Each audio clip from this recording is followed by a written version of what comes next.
એક સરબતની તકલીફ આવી છે છેલ્લા કેટલા સમયથી કારોબાર ચાલતો હતો કોણ શું છે સમગ્રમાં? ગઈકાલે વટવા પોલીસ સ્ટેશને એક ઇસમ મુમતાજ અહેમદ નજાકત હુસેન જાતે અંસારી ઉંમર વર્ષ 33 નવાપુરા જૈન આશ્રમની પાછળ વટવાવાળાને ડુપ્લિકેટ લાજવાબ મેંગો પેપ્સીના પાઉચ સાથે પકડેલ છે. એની મશીનરી અને લગભગ એના ઘરની અંદર ફેક્ટરી જેવું ચલાવતો હતો. છેલ્લા 2 વર્ષથી એ બીજી કંપનીના નામે આ પ્રોડક્શન કરીને બજારમાં વેચતો હતો. ત્યાં પોલીસે રેડ કરી અને આરોપીને પકડી લીધેલ છે. એના મૂળ માલિક છે એને કમ્પ્લેન મળતી હતી બજારમાંથી કે ભાઈ તમારી જે પ્રોડક્ટ છે એની ક્વોલિટી બરોબર નથી આવતી. એ કમ્પ્લેનના આધારે એના મૂળ માલિક કઈ જગ્યાએ પ્રોડક્શન થાય છે, કેવી રીતે થાય છે એની તપાસ કરતા હશે.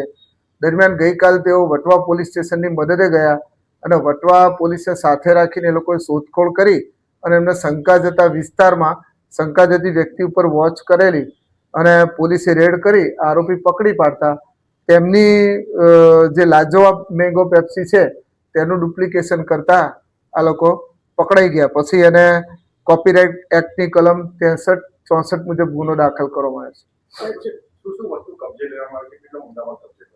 આશરે 4 થી 5 લાખ રૂપિયાના મશીનરી છે, બીજા પાઉચ છે, એનું કાચું મટીરિયલ છે, બીજું જે એને પાણીની અંદર જે મિલાવે છે એની અત્યારે ફૂડ એન્ડ સેફ્ટી વાળાનો કોન્ટેક્ટ કરીને તપાસ ચાલુ છે.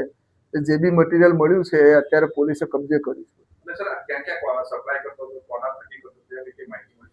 હાલ આરોપીની અરેસ્ટ કર્યું છે અને તપાસ કરીએ છીએ. છેલ્લા 1.5-2 વર્ષમાં એ માર્કેટમાં કઈ કઈ જગ્યાએ સપ્લાય કરતો હતો, પણ એના પેકિંગ ઉપર જે ઓરિજિનલ કંપની છે એની જ પેકિંગ હોવાથી જે સપ્લાય જે જગ્યાએ એ કરતો હતો ત્યાં બધા આને ઓરિજિનલ આની લાજવાબ મેંગો પેપ્સીનું સમજીને જ ખરીદેલ હશે.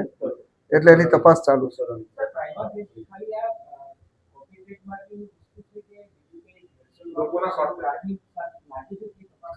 એટલે જ્યારે પોતાનું મેન્યુફેક્ચર જ નથી અને પોતાને કોઈ જાતની પરમિશન નથી, પોતે કોઈ આના જે વિધિવત પ્રોડક્શન માટે કોઈ મંજૂરી મેળવેલ નથી, એટલે આની અંદર કયા પ્રકારનું મટીરિયલ વાપરતો અને લોકોની આરોગ્ય જોડે જે પણ ચેડા એણે કર્યા છે એની તપાસ હજી ચાલુ છે.